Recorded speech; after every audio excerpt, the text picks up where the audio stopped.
Are you tired of all the voices who say, focus on the bottom line numbers? Say whatever you have to, just close the sale. Just get the credit card. It doesn't matter what you deliver. You will never build a successful business until you grow a pair and stop caring so much. Here, we respectfully disagree. We give you permission to embrace who you are, how much you care, and encourage you to design a business that works for you and your clients. Welcome to The Art of Giving a Damn, the podcast that proves with every single episode that you can create a profitable business doing what you're passionate about and making a positive difference in the world. So we're all busy, we're working moms, we all have our children, and we all are walking around with the guilt that our children don't feel our love enough because we're so busy telling them what they're not doing right and how they should sit up straight and, do their homework before they go out to play and love their little brothers and never fight. So I created a free download, which is just one page, and it takes 60 seconds, and it's divided into 3 steps that are clear for any mother. And I know that we all have 60 seconds a day, as busy as we are, and as, out of the house, many hours out of the house as we can be in, and whatever we're contending with. So in your 60 seconds, when you download the 1 Minute Mother, you will now know the 3 steps that it takes to create a loving memory. And I find that when we put loving memories into the memory bank, on the love bank between mother and child, that sets the foundation for any kind of parenting and requests and demands that we have down the road. And it's something that once we get used to and we know how to do, I say we have confidence when we have confidence. So when you know how to, you will. So if you go to the Mommy Guilt Expert and you download the free gift, you will have immediately in your hands the 1 Minute Mother, where you will go through step 1, 2, and 3, which works on any age and any stage child, from when you're holding them in your arms until you have to call them up from outside when it gets dark, when they didn't even want to come in and do homework and eat dinner. And that's for all of us, no matter what our profession is, no matter what age our children are. And you're the one that's going to fill in the blanks to love your child and create a memory that will last a lifetime. I think that working moms who need to streamline their parenting and their skills at work are going to feel so at home in my GPS method, because all you have to know is the colors of the traffic light, and I explain everything. Green, love, go. Red, authority, no. And yellow, trust, slow. All 3 components can be used at home to parent and raise the most loving, capable, mature children while you invest in your career, and the same exact skills can be transferred and implemented in your workplace, so that when you're working, you're practicing to be a better mom, and when you're at home on a long weekend, using those skills, you go back Monday morning so much more ready and capable to enhance your business and expand it. So it works for moms, dads, anybody who is involved in raising your child.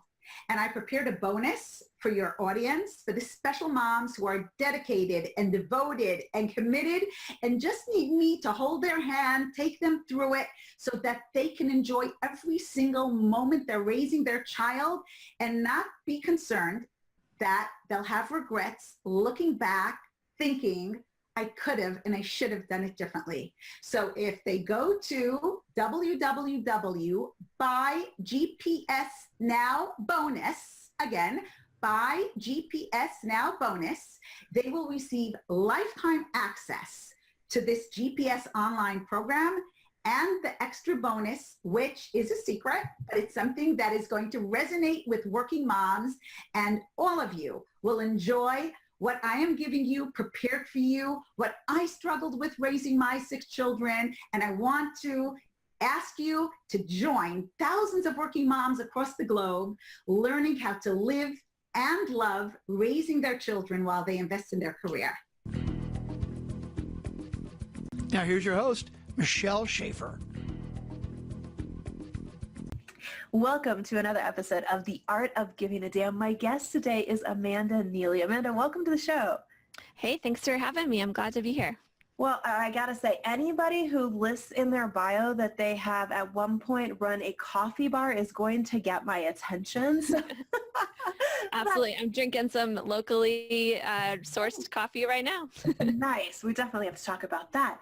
Well, let me introduce you to the audience here. You are a business planning and financial coach who works with activists and entrepreneurs. Along with your husband, you did found and run a coffee place called Overflow Coffee Bar. From 2008 to 2018. That's awesome. Now you share your knowledge about creatively solving the challenges that are inherent in building wealth in the 21st century. Things are not the same as they used to be, and some things never change. So I'm interested in getting into that conversation. But I love the phrase you use, even with all of the financial advice and training out there, we're still in a pickle. And I think a lot of people listening would go, yeah, my financial situation is maybe in the future in a pickle. We all have been there or know somebody who's there. And even as you get things going, if you don't have the background and the information on how to build and manage wealth, it's challenging. It's a new area for a lot of us. So that's what you focus on, is back to basics wealth strategies that really have stood the test of time, as well as practical modernizations, including building wealth in ways that have a positive social impact, which is one thing I found interesting about the way that you approach this. So, boy, where should we start? You've had a lot of different hats over the years. Where did you start out as far as your own business, and what led you to where you're at now? Yeah.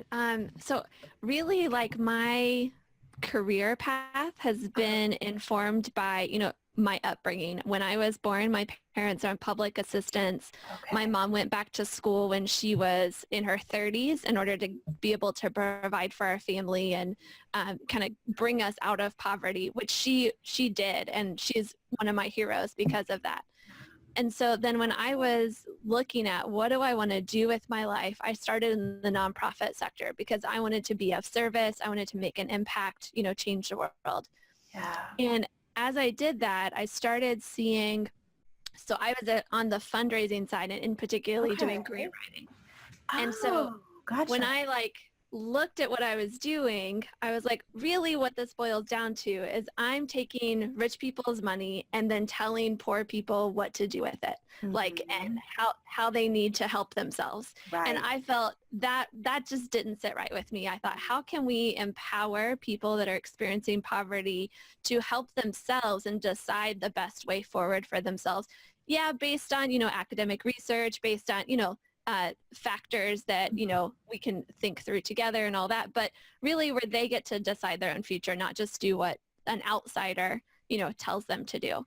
Yeah. And that's what led me to the business world, because I really saw that, small businesses within communities can generate funds within those communities that can be used for community improvement. So that's really what our coffee shop was all about. That is so cool. One of the conversations that I have with people a lot of times, they're like, why did you get into business for yourself? Why do you focus on helping other people with starting their own business? I'm like, because I believe that entrepreneurship will solve most of the problems we have in this world. And that's a great example of it, because when you do empower people and they have the finances to go out and say, these are the things that matter to me, communities become better. So talk to me about the coffee shop and how that worked. Yeah, so we're in Chicago. We were on the south side in Chicago, but right next to downtown. Okay. So kind of that, people might not be familiar with Chicago, but the south side, it's a very still somewhat segregated city. Okay. It's very diverse, but there's a lot of segregation. And the south side is typically more poor, more Black and brown communities. And the right next to downtown on the south side, there's been a lot of development and growth, and some of that they specifically tried to not push people out and not just gentrify the whole area. So that's where we ended up locating. And the idea, partially to be that gateway of jobs for people, impact that community, and then spread to other communities throughout the South Side that were being marginalized or not included within the whole, the city as a whole. And I learned so much through those 10 years, from writing the business plan to when we sold it. And we actually ended up selling it to a nonprofit that specifically trains Black and Brown entrepreneurs, and it has an incubator program and a co-working space to help them. And then so our business became one of their training grounds to do that. Oh, what a cool way to transition out of it. I was actually going to ask, what made you decide to leave it? But that makes total sense, leaving it in the hands of somebody who you trust to continue what your mission was with it. Yeah. There was other factors too, like I was pregnant and we thought, let's think through what we're going to do with our lives now that we're going to have a baby around, That revelation does tend to make one stop and go, okay, what's my plan? Totally get that. That's interesting because so many entrepreneurs who are building virtual businesses, when I have conversations with them, I'm like, no, this really isn't a huge expense. No, you really have a great profit margin because they don't have that frame of reference for everything that goes into a brick and mortar style business. And it really is a whole different level when you're dealing with that kind of thing. So you guys left the coffee business and now your focus is Grandma's Wealth Wisdom, which you've got a fantastic podcast and blog around. I was looking through some of the information you had on your blog, and I really do love the spin you've got on it of the idea of building wealth that your grandma would be proud of. Because I think that's one of those questions. I remember one of my business coaches one time said to me, if you're trying to make a decision, and especially if it's like a moral, ethical kind of decision, a values-based thing, and you don't know what to do, ask yourself, if your decision were up on a billboard and your grandmother was driving by, how would you feel about it? So I love that idea of building your business, building your wealth in a way your grandma can be proud of. Talk to us about that project. Yeah, it's been really fun. So my husband and I, we do that together, and we had an awesome mentor that came into our lives a couple years into business that became our financial advisor. Gotcha. And he helped us tremendously get out of debt personally, get our business out of debt, have a really solid foundation. So when we started thinking about what's our next business, what could we do, and have our family going, all those kind of things. And we were able to start training with him to do what he does for other people. So that was kind of when we started, we were just we're just going to do what he does. But then as we started thinking about, we really need more, a more implicit distinction that we are values and ethics based in what we're doing. And we thought grandma was a great way to put a persona to that, that grandma has that perspective of her many years of wisdom. And grandma's not, there might be the grandma that's going to rob a bank or do the unethical thing, but your typical grandma, you're not thinking that way. No. Oh my, that's hard to imagine. That is, and it's, I think for a lot of us, depending on, age range and generation, a lot of us have grandmothers who, because they lived through depression or they lived through one of the world wars or things like that, they do have a different perspective on how to manage money in a way that is financially sound, because it wasn't I'm going to get a job and because of, all these factors, my job is secure for the rest of my life, which job security is not what many people want to believe it is. But because there were so many ups and downs and things that they lived through, they do have a different lens that they view building wealth through. Yeah. And that lens is particularly helpful, I think, for people who came of age, were looking for jobs out of college during the Great Recession, that, we can learn a lot from the people who lived through the Great Depression. and kind of there's more similarity, I think. So I'm a millennial between, our generation and the greatest generation, our grandparents' generation, than there is between us and our parents who lived, maybe were born right after World War II, lived through, the roaring stock market from 1980 to 2000, very different climate now than what our parents experienced during that time. Well, I think that's one of the things that needs to be more in the discussion when it comes to building wealth, is this idea of you can't make projections based on what I see today is what's always going to be here, because the only thing we know is that it cycles. Everything is up and down and constantly changing from not just one generation to the next, but one decade to the next, and sometimes from 1 year to the next. With everything going on right now in our country especially, we have no idea what we might wake up to tomorrow or next week when it comes to where the stock market or investments or anything else may be. Yeah, for sure. And one of the things I've been thinking about as we, named our new endeavor, Grandma's Wealth Wisdom, is how we define wealth. And of course, there's, monetary wealth, but there's also relational and health and all those things that really go into wealth. But I think Grandma would define wealth as financial security, that like she knows, what she's going to have tomorrow, regardless of, the person that made a decision on the stock market, Right. And that, that factor, that of the financial security being, knowing your money's safe, at least a portion of it, and then, risk where you want, but having that safety set aside first, that's really where we specialize. We call ourselves safe money experts. There's plenty of people out there that will gladly put your money to risk. Oh, yes, there are. Yeah, that's easy to find. So a question for you, for entrepreneurs who are at a place in their business where they are starting to look at not just, survival day to day or month to month, but, they've got basics covered. They know they're starting to be in a position where they are building wealth. What would you advise them to do as a few first steps for putting that safe foundation in place? Yeah, so a big thing that people start to think about is retirement planning. As an entrepreneur, you're not going to necessarily have an employer that's matching a 401k contribution or anything like that. But you also get to make 100% of the decision of how you're going to save for retirement. It's entirely within your hands. It's kind of scary, but also hopefully empowering. Yeah, both of those things, definitely. Yeah. But at the same time, between now and when you retire, whether that's in 10 years or 30 years, there's going to be things that happen in your business that you don't want to lock up your money in a prison that might give you a 10% penalty if you want to access it, to use it to grow your business, or to go through it if you go through an emergency within your business or personally.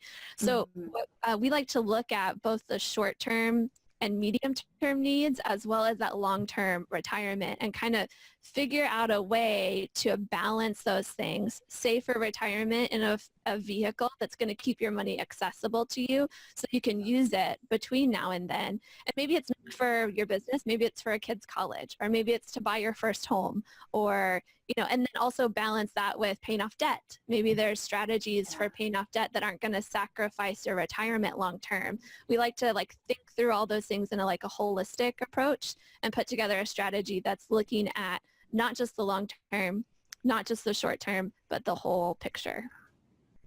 That makes a lot of sense, because the last thing you want to do is lock money up where it's not available for other needs that may come up in your business or your family life. So you brought up the idea of debt, and I know that's one thing that everybody has a different opinion on. I would love to hear yours. Do you see debt as something that should be avoided, period, never okay, or something that people should use strategically to grow their business?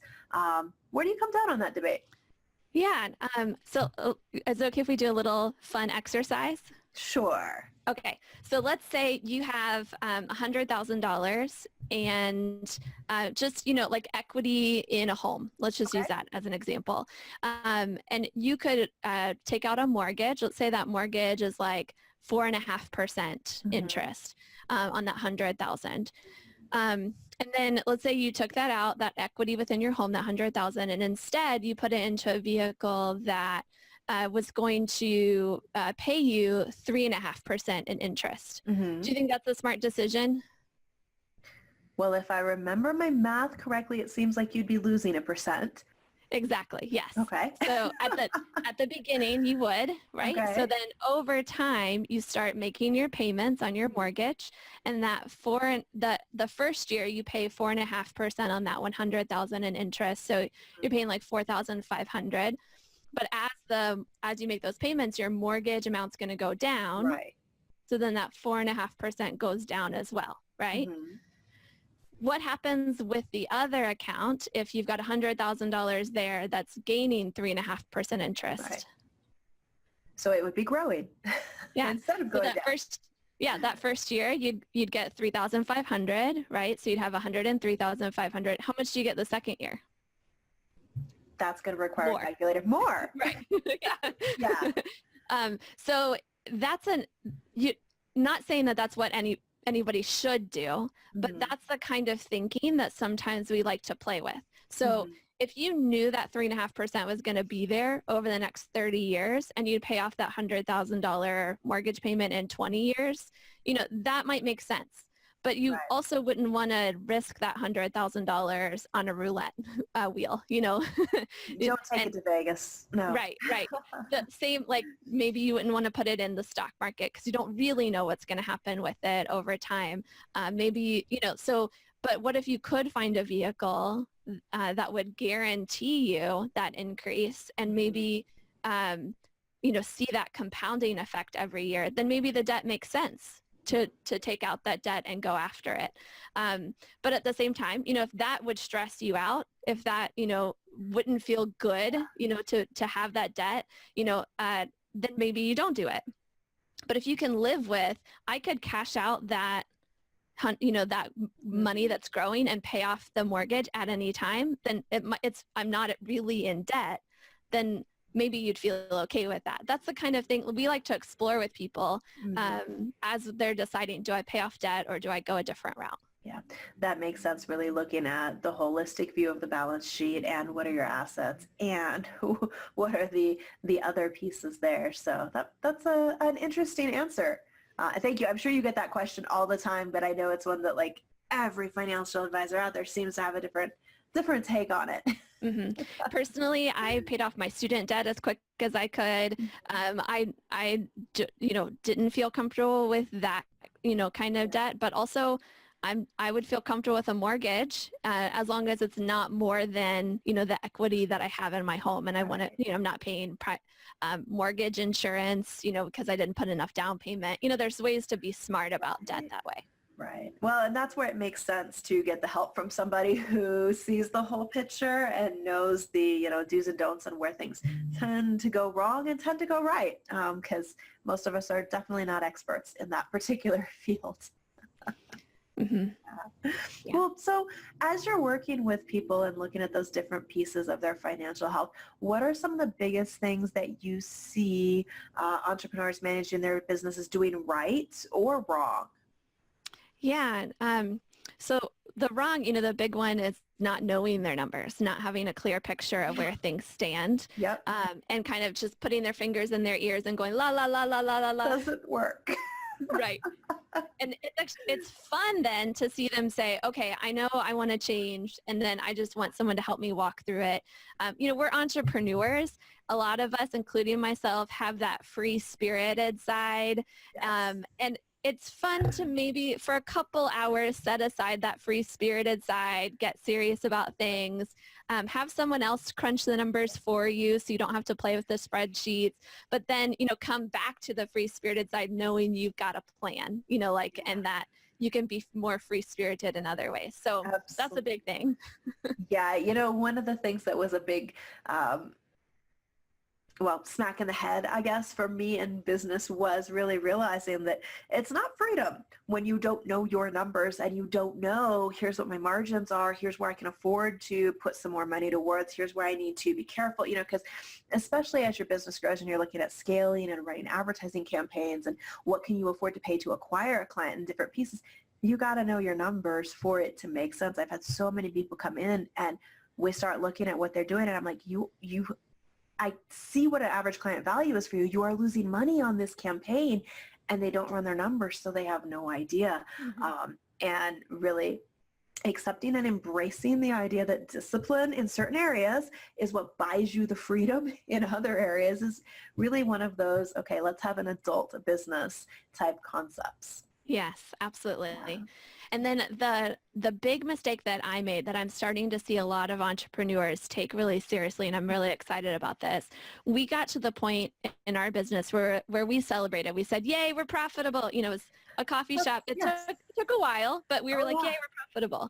And then we were sitting down with one of our mentors celebrating this, and he was like, wait a minute. Are you paying yourselves what you're really worth? And we were like, no, we're paying all of our bills, we're paying our staff, we're, you know, all those things, but we're not taking nearly what we're actually worth from the business. And he's like, well, then you're not profitable. And that really like was a gut punch to us and made us start to get serious about like, well, you know, we should pay ourselves at least, you know, a little bit better than living wage. If we're paying our staff more than we're paying ourselves, you know, there's something wrong here. And what I see as a solution to that, I've come across it in the last couple of years, is the profit first model that has been written about and talked about by Mike Michalowicz. And I use that in my business now. A lot of my clients are using it and seeing such great results from it. And it's fun to see that. And then we can talk about like, what do you do with your profit then? You know, how do you save that for retirement or for that down payment, or, you know, what are you going to do with your owner's compensation? And that like people, you know, get excited about that. You know, how can we pay your taxes and like have that tax account work for you instead of, you know, against you? So I get really excited about those kind of questions. I was really excited until you said taxes. No kidding. Right. No, that is something that it's funny because I hear people all the time talk about, you know, the living wage kind of thing. And I know so many entrepreneurs who they're living on whatever's left after the basics get paid, and they're not looking at it like this is something that you get a paycheck from too. You are not your business. You have to make that step of paying yourself out as owner or as whatever role you're in your business. And it's one of those things that you're right. A lot of entrepreneurs make that mistake of just not separating themselves and looking at, am I actually profitable when I pay myself? Yep. Yeah. And then if you can get to the point where you pay yourself first and then figure out all the expenses after that, which is what Mike really promotes, that is a beautiful scenario and a lot more freeing. And, you know, in terms of the clarity that you have with how you spend your money within your business and all of that. Right. Absolutely. So what are some things that you see entrepreneurs doing right when it comes to managing their money and building wealth? Yeah, well, so definitely following that profit first model. Also looking at that whole picture, you know, if they're paying 20% toward a credit card and they're making, let's even say 8% in the stock market, they're still losing money, right? So like, and, you know, realize that looking at it as one wallet, you know, not separating things out like that. And then, you know, really like making sure their destiny is in their own future. So, you know, there's a lot of entrepreneurs out there that depend on a platform. We could name them Facebook, Amazon, you know, something like that to build their business. And if they can take that into their own hands, you know, through an email list or through having their own website and selling products there, you know, that I think is key for the future, so that no matter what happens to some of those giants, you know, you've got a business still. Absolutely. You know, I used to hear people talk about that when it came to content, and the phrase they used was digital sharecropping. Are you building on somebody else's land that, right now you have access to that, but at any moment it could disappear. That's out of your control. So put your content, put your products, put your business where you have control over it. That's a great reminder. Yeah. And then you can do the same with your money too. And instead of it being in the stock market where someone else has control over what's going to happen, what if it was in something that you owned, kind of like your business, but maybe it's a mutual insurance company as an example, or maybe it's in a credit union where you get to have control over and say over how it's growing, and complete control over what's going to happen with it in the future. Absolutely. So one question I try to ask everybody that comes on the show is, what is your favorite thing about what you do in business? I love talking with people one-on-one or like as a couple, and then having those long conversations, really digging into what drives them and motivates them, and then putting together a strategy that fits with them uniquely. I just love that I get to do that every day. Yeah, I can see where that would be fun, because I think a lot of people dread the idea of financial statements and that accountability and looking at the numbers. But what you just said, when you figure out what motivates people and you put a plan together based on that, that's got to just make them light up and realize, oh, this could be fun, instead of something they dread. Yeah, we had a client that when she first came to us, she said, I've lost the ability to dream. We haven't been able to dream for years. And then by the time, the strategy was in place, had started working, she was in a store and saw a binder that had a big, dream big written across it. And that was just her aha moment. She's like, I can do this now. And she got that. And that's where she's writing her dreams and recording like those things that she wants to go after in her life. And to see that happen for people, that just, if I can die happy now, Love that. That's awesome.